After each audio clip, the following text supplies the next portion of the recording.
Continuamos hoy nuestro estudio del capítulo 9 de esta epístola del apóstol Pablo a los romanos. Y en nuestro programa anterior estábamos hablando de la elección de Israel en el propósito soberano de Dios. Y vimos que no hay ninguna injusticia en la elección que Dios hace. Ahora, esto no es una denegación de la responsabilidad humana. La única respuesta final es que Dios extiende su misericordia y la extiende porque Él es Dios. ¿Quiénes somos nosotros para desconfiar de Él? Continuando ahora con este estudio del capítulo 9 de esta epístola a los romanos, leemos en el versículo 17, porque la Escritura dice a Faraón, «Para esto mismo te he levantado, para mostrar en ti mi poder y para que mi nombre sea anunciado por toda la tierra». Moisés fue dado como un ejemplo para mostrar la elección de Dios en Jacob. Ahora Faraón se da como ejemplo para mostrar el rechazo de Esaú por Dios. Estos dos hombres revelan la acción soberana de Dios. Dios no obligó a Faraón a hacer alguna cosa contraria a su voluntad o deseo. Faraón era un pecador orgulloso, brutal, egoísta y malicioso. La selección de Faraón por Pablo como ejemplo aquí era buena, pues los judíos en los tiempos de Pablo concordarían en que Dios hizo lo correcto en rechazarlo a él. Dios no creó a Faraón de esa manera, pero Dios lo levantó para revelar lo que estaba en su corazón. Dios hizo esto para mostrar su propia gloria y le informó a Faraón de eso, según leemos allá en el libro de Éxodo capítulo 9, versículo 16, diciendo, «Y a la verdad yo te he puesto para mostrar en ti mi poder y para que mi nombre sea anunciado en toda la tierra». Ningún perdido jamás ha sido obligado a hacer lo que no quiere hacer. Ninguna persona que no escogió estar en el infierno se encontrará allí, amigo oyente. Toda persona hace su propia decisión en cuanto a dónde quiere ir. El hombre realmente no es nada ante Dios, como el barro en las manos del alfarero. Tal fue la actitud de Pablo cuando sirvió como abogado de Dios en su pleito contra el fariseísmo judío. Y continúa escribiendo en el versículo 18, «De manera que de quien quiere tiene misericordia, y al que quiere endurecer, endurece». La Escritura dice que Dios endureció el corazón de Faraón y que Faraón también endureció su propio corazón. Lo primero lo encontramos en el libro de Éxodo en varias partes. Primero en el capítulo 4, versículo 21. También en el capítulo 7, versículo 3. En el capítulo 9, versículo 12. Capítulo 10, versículo 20 y 27. Y en el capítulo 11, versículo 10. El lector debe examinar cada versículo detenidamente. Solamente queremos mencionar aquí el versículo 21 del capítulo 4 de Éxodo para ilustrar el hecho de que Dios endureció el corazón de Faraón. Leemos allí en Éxodo capítulo 4 versículo 21, «Y dijo Jehová a Moisés, cuando hayas vuelto a Egipto, mira que hagas delante de Faraón todas las maravillas que he puesto en tu mano, pero yo endureceré su corazón, de modo que no dejará ir al pueblo». Los ejemplos de Faraón endureciendo su propio corazón los encontramos en Éxodo capítulo 7, versículos 14 y 22. También en el capítulo 8, versículos 15 y 32. Y en el capítulo 9, versículos 7 y 34. Y aquí también quisiéramos leer solamente uno de estos pasajes en los versículos 15 y 32 del capítulo 8 de Éxodo. Dice allí, «Pero viendo Faraón que le habían dado reposo, endureció su corazón y no los escuchó, como Jehová lo había dicho». Y luego, «Mas Faraón endureció aún esta vez su corazón y no dejó ir al pueblo». El apóstol Pablo recalca el hecho de que Dios endureció el corazón de Faraón para concluir su argumento de que Dios no fue injusto en su rechazo de Esaú. La palabra para endurecer aquí puede significar pesado. Y entonces leeríamos, «Entonces Jehová dijo a Moisés, el corazón de Faraón está endurecido, o está pesado». La misma palabra aparece también en el capítulo 7 de Éxodo, versículo 12, donde leemos, «Y las manos de Moisés se cansaban», o sea, le eran pesadas. Dios no cambió el corazón de Faraón, lo dejó con su peso de iniquidad. Eso no frustró el propósito de Dios, sino más bien lo cumplió. Faraón rechazó la salvación de Dios, y ahora Dios pudo rechazarlo a él. Así también Dios pudo rechazar a gran parte de Israel en los tiempos de Pablo. Esta fue la respuesta del apóstol a un pueblo del cual alguien dijo, los judíos creían que los gentiles no podrían ser recibidos por Dios de manera alguna. Y el apóstol Pablo muestra que se equivocaron en cuanto a las dos premisas. Dios, amigo oyente, no es arbitrario en sus tratos con la humanidad. Cuando Él rechaza, sigue siendo justo. El dudar esto constituye una rebelión contra Dios. Decir que Dios crea a los hombres para que perezcan es leer algo en este pasaje que no está aquí. Pasando ahora al versículo 19 de este capítulo 9 de la epístola a los Romanos, leemos: Pero me dirás, ¿por qué pues sin culpa? Porque ¿quién ha resistido a su voluntad? Este es el razonamiento del hombre natural. Si Dios endureció el corazón de Faraón, ¿por qué inculpa a Faraón cuando él estaba llevando a cabo el propósito de Dios? En el versículo 14 la pregunta fue, ¿es Dios justo? Aquí la pregunta es, ¿no es injusto Dios? Y en el versículo 20 leemos, Mas antes, oh hombre, ¿quién eres tú para que alterques con Dios? Dirá el vaso de barro al que lo formó, ¿por qué me has hecho así? El apóstol Pablo muestra que lo que en realidad está tratando aquí es la actitud correcta y la reverencia que el hombre debe tener para con Dios. Dios no tiene que presentar informe alguno a ninguna de sus criaturas acerca de su conducta. Es blasfemia para el hombre acusar a Dios de ser injusto. Es ateísmo decir que Dios no puede hacer como Él quiere hacer. El hombre es la criatura. Pero lo que pasa es que el hombre trata de crear a Dios en su propia imagen. Sin embargo, Dios es el creador. Dios no está obligado a contestar al hombre. El razonamiento humano no es la respuesta al problema. La respuesta se encuentra solamente en el misterio y en la majestad de la soberanía de Dios. La fe lo deja allí y lo acepta en una obediencia humilde. La incredulidad se rebela contra esto y permanece bajo la misma ira y juicio del Dios de quien duda. La declaración del Dr. Stifler es devastadora. Él dice, Dios es Dios. Y ahora, en el versículo 21 leemos, ¿O no tiene potestad el alfarero sobre el barro para hacer de la misma masa un vaso para honra y otro para deshonra? Dios, amigo oyente, es el alfarero y nosotros el barro. Dios sacó al hombre del polvo de la tierra y lo formó. Declaró que en la muerte su cuerpo físico volvería al polvo.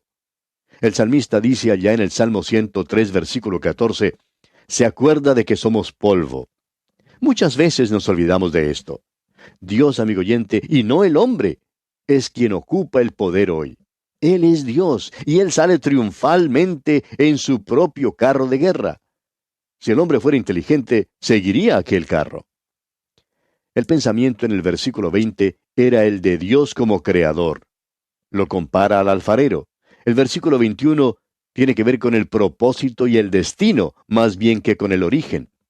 Este versículo nos lleva a la casa del alfarero, del cual habla Jeremías allá en el capítulo 18 de su libro, versículos 1 al 6, cuando dice, Palabra de Jehová, que vino a Jeremías diciendo, Levántate y vete a casa del alfarero, y allí te haré oír mis palabras. Y descendí a casa del alfarero, y he aquí que él trabajaba sobre la rueda. Y la vasija de barro que él hacía se echó a perder en su mano, y volvió y la hizo otra vasija, según le pareció mejor hacerla. Entonces vino a mí palabra de Jehová diciendo, ¿No podré yo hacer de vosotros como este alfarero, oh casa de Israel? Dice Jehová. He aquí que como el barro en la mano del alfarero, así sois vosotros en mi mano, oh casa de Israel. Amigo oyente, Dios mete su mano en la misma masa de la humanidad y saca un poco de barro y hace a un Moisés. Nuevamente mete la mano para sacar del mismo barro a un faraón. En el principio, todo era barro feo, desagradable, ciego y pecaminoso. Dios no lo creó así. Su gracia y su misericordia hacen una vasija para gloria. Y este es su derecho. Y ay del que pleitea con su hacedor, el tiesto con los tiestos de la tierra. Dirá el barro al que lo labra, ¿qué haces? ¿O tu obra no tiene manos? Como dice Isaías allá en el capítulo 45 de su profecía, versículo 9. Y volviendo ahora al capítulo 9 de esta epístola a los Romanos, leamos el versículo 22. ¿Y qué, si Dios, queriendo mostrar su ira y hacer notorio su poder, soportó con mucha paciencia los vasos de ira preparados para destrucción? Pablo ya ha establecido el hecho de que Dios tiene libertad para obrar según el misterio y la majestad de su soberanía. Ahora, habiendo hecho esto, Pablo procede a mostrar que Dios trata con paciencia y misericordia aún a las vasijas que caerán bajo su ira. Nunca podremos decir que Dios las haya preparado para destrucción.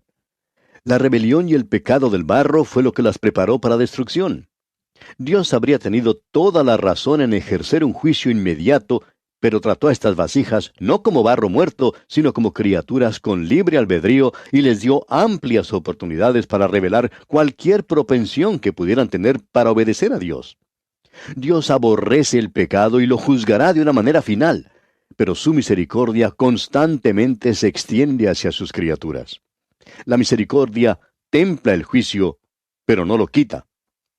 Y en los versículos 23 y 24 de este capítulo 9 de la epístola a los Romanos nos dice: y para hacer notorias las riquezas de su gloria, las mostró para con los vasos de misericordia que él preparó de antemano para gloria, a los cuales también ha llamado, esto es, a nosotros, no solo de los judíos, sino también de los gentiles. Hay una distinción clara que se hace aquí entre los vasos de ira y los de misericordia.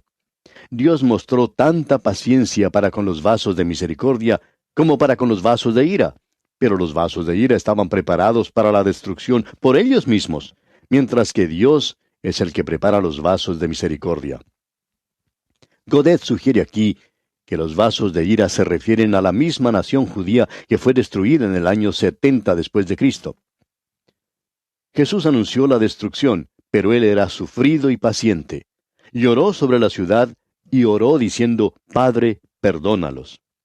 El apóstol Pedro dijo además que el Evangelio sería predicado primeramente a ellos, pero por fin el juicio vino con la destrucción de Jerusalén por Tito en el año 70 después de Cristo y la dispersión consiguiente de la nación. Dios había salvado a un remanente. Los del remanente eran vasos de misericordia. He aquí la analogía de Dios. Su paciencia con Faraón es cumplida en la nación de Israel. Y la subsiguiente destrucción de Israel vino después que experimentó ampliamente la paciencia de Dios. Este es un golpe maestro del apóstol Pablo. Consideremos ahora la selección de los gentiles en las profecías escriturales. Leamos los versículos 25 y 26 de este capítulo 9 de la epístola a los Romanos. Como también en Oseas dice: llamaré pueblo mío al que no era mi pueblo, y a la no amada, amada. Y en el lugar donde se les dijo: vosotros no sois pueblo mío, allí serán llamados hijos del Dios viviente. Esta es la última división de este capítulo 9. Pablo ha dejado bien en claro que la nación de Israel fue escogida gracias a la voluntad soberana de Dios y no por algún mérito de los israelitas. La selección de Israel fue según el propósito soberano de Dios. Este concepto se expresa también en el versículo 16 de este mismo capítulo 9, donde dice: así que no depende del que quiere ni del que corre, sino de Dios que tiene misericordia. Dios, amigo oyente, no solamente ha escogido a una nación, sino que también ha salvado a aquellos de aquella nación que se han convertido a Él. Este es el remanente. Dios también está tomando un pueblo para su nombre de entre los gentiles. La primera profecía mencionada en el versículo 25 es una cita de Oseas capítulo 2, versículo 23, y se refiere a la nación de Israel. El apóstol Pedro también se refiere a esta profecía en cuanto al remanente creyente en sus tiempos, los cuales perpetuaron a la nación. Allá en la primera carta del apóstol Pedro, capítulo 2, versículos 9 y 10, leemos lo siguiente: mas vosotros sois linaje escogido, real sacerdocio, nación santa, pueblo adquirido por Dios, para que anunciéis las virtudes de aquel que os llamó de las tinieblas a su luz admirable. Vosotros que en otro tiempo no erais pueblo, pero que ahora sois pueblo de Dios, que en otro tiempo no habíais alcanzado misericordia, pero ahora habéis alcanzado misericordia. La segunda profecía que se cita aquí en el versículo 26 de este capítulo 9 de Romanos es de Oseas capítulo 1 versículo 10, y se refiere a los gentiles en cualquier parte de la tierra que se conviertan a Cristo ahora y en el futuro. En el libro de los Hechos de los Apóstoles capítulo 15 versículo 17 leemos: para que el resto de los hombres busque al Señor, y todos los gentiles sobre los cuales es invocado mi nombre. Y por tanto, Dios también alcanzó a Europa con el Evangelio. No envió el Evangelio a Europa porque el pueblo allí era superior en manera alguna. A veces se ha dado a entender que la raza blanca se cree superior a las demás razas. Pero la verdad, amigo oyente, es que nunca lo ha sido y nunca lo será. Ante Dios, amigo oyente, todos somos iguales y por lo mismo debemos considerarnos así los unos a los otros. Usted sabe que en nuestra América Latina, por ejemplo, los primeros colonizadores que vinieron no eran de la más alta alcurnia. Los marineros que vinieron con Colón, por ejemplo, eran gente de la peor calaña. Eran todos presidiarios. Ahora, ¿cree usted que Dios nos ha dado el Evangelio porque seamos superiores? Amigo oyente, no somos superiores de ninguna manera. Dios nos ha permitido escuchar el Evangelio solo debido a su misericordia. Leamos ahora los versículos 27 y 28 de este capítulo 9 de la Epístola a los Romanos. También Isaías clama tocante a Israel: si fuera el número de los hijos de Israel como la arena del mar, tan solo el remanente será salvo, porque el Señor ejecutará su sentencia sobre la tierra en justicia y con prontitud. El apóstol Pablo cita aquí las palabras del profeta Isaías en el capítulo 10 de su profecía, versículos 22 y 23. Solamente un remanente de Israel será salvado durante el período de la gran tribulación. Si usted quiere saber el porcentaje, hoy en día no hay más de 15 millones de judíos en todo el mundo. En el período de la gran tribulación, sabemos que Apocalipsis 7 indica que solamente 144,000 judíos serán sellados y salvados. Ellos serán testigos de él. Ahora no sabemos si esta cifra es literal o simbólica, pero sabemos que representa un pequeño porcentaje, pero es un remanente. Siempre ha sido así con los judíos, y siempre ha sido así también con los gentiles. Siempre es solo un remanente que es salvado según su gracia. Dios nunca salvó a la mayor parte de alguna nación según la generación natural, pero Dios no deja de ser totalmente misericordioso. El mismo hecho de que solamente salva a uno revela su misericordia y su gracia, porque la verdad no existe nadie que merezca ser salvado. Y el versículo 29 de este capítulo 9 de la carta del apóstol Pablo a los Romanos dice: y como antes dijo Isaías, si el Señor de los ejércitos no nos hubiera dejado descendencia, como Sodoma habríamos venido a ser, y a Gomorra seríamos semejantes. En este versículo, el apóstol Pablo cita las palabras de Isaías que se encuentran contenidas en el capítulo 1, versículo 9 de su profecía. Esta es una declaración sobrecogedora, pero es un clímax propio de la soberanía de Dios. Aún la nación elegida habría sido como Sodoma y Gomorra en su depravación y rebelión contra Dios si Él no hubiera intervenido con su misericordia soberana y rescatado a un remanente. ¡Qué denuncia del fariseísmo orgulloso y de la orgullosa membresía de iglesia que expresa este mismo fariseísmo hoy en día! Solamente la misericordia de Dios es lo que evita que vayamos al infierno, amado oyente.